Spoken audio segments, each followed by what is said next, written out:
All right, so this last video is talking specifically about velocities of blood. So I have a video to kind of introduce it, and then we'll do the notes.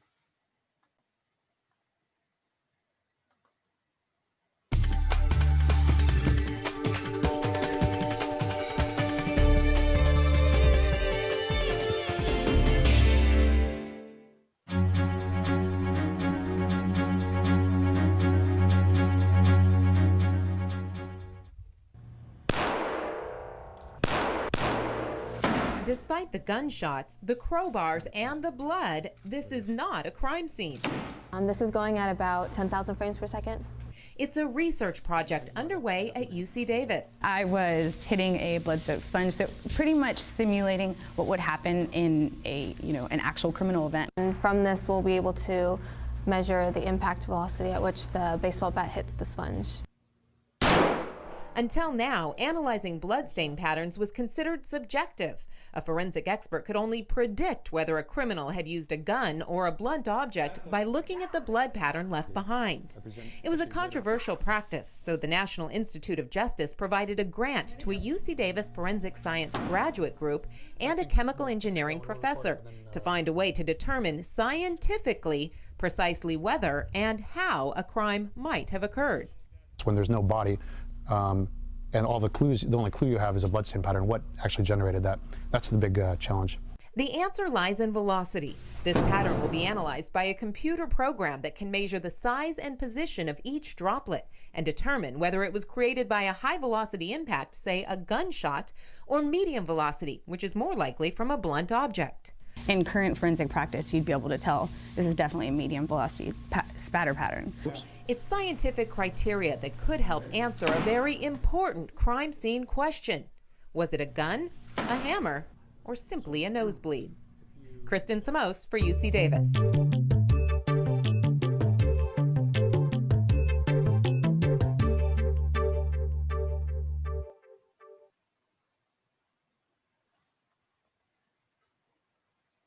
So you can see that studying different types of velocities help us learn more about the types of impacts that these velocities come from. So velocity itself is just defined as the speed at which an object is moving along with the direction it is traveling. So it's speed and direction lumped together in a motion. So there's low, medium, and high velocity bloodstains. And as I said, these different types of stains can determine not only the type of impact, the type of weapon used. So first we start with low velocity spatter. Notice in the pictures, these are going to be larger blood droplets, typically not as much cohesion overcome. And this is because the blood has exited the body relatively slowly. And you have to consider that there are different types of low velocity spatter patterns.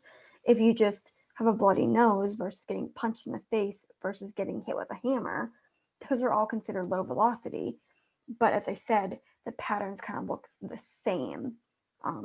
Relatively larger droplets, not a ton of satellites.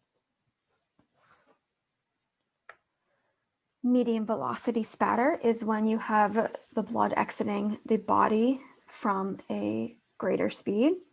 And because of that, there's usually more cohesion overcome, more spines, more satellites. The blood droplets are definitely going to be smaller. And this is going to be a more intense beating or stabbing, or a general caliber, like, a rifle or a revolver, something that's, I don't want to say common, but, a general gunshot wound, if you will. And then high velocity spatter pattern is also called the pink mist for very specific reason. It's a very, very fine droplet pattern, so very small droplets, because cohesion has been completely overcome. So what you're seeing is just satellites. And this is when you have blood leaving at a very high speed. And this is going to be a high-powered rifle bombing, a very, very, what's the word I'm looking for? A very intense and traumatizing injury. Okay, so that's just general. I don't get too into it. Just understand there are, once again, various types of low, medium, and high velocity depending on the weapon, and studying it kind of helps us out. So, testing for blood. You guys already did this in class. If they think blood is present at the crime scene, they want to actually determine if it is blood or not.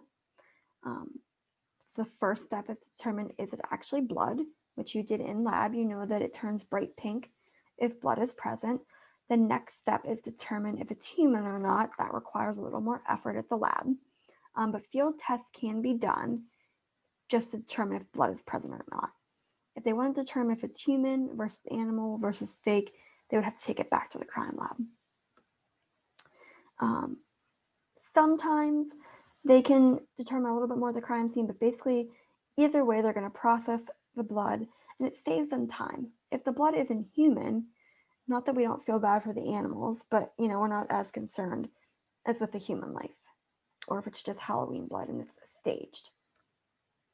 Also, what happens if someone has washed clothing items or carpet or the car interior and the blood is no longer there? Well, that's very possible. Usually, if you're trying to cover up your tracks, you're going to want to try to clean up and remove all traces of blood. Well, luminol is a chemical that reacts with the iron found in the hemoglobin in the blood, and it causes it to luminesce or light up under blacklight. So what they will do is they will spray luminol all over the crime scene.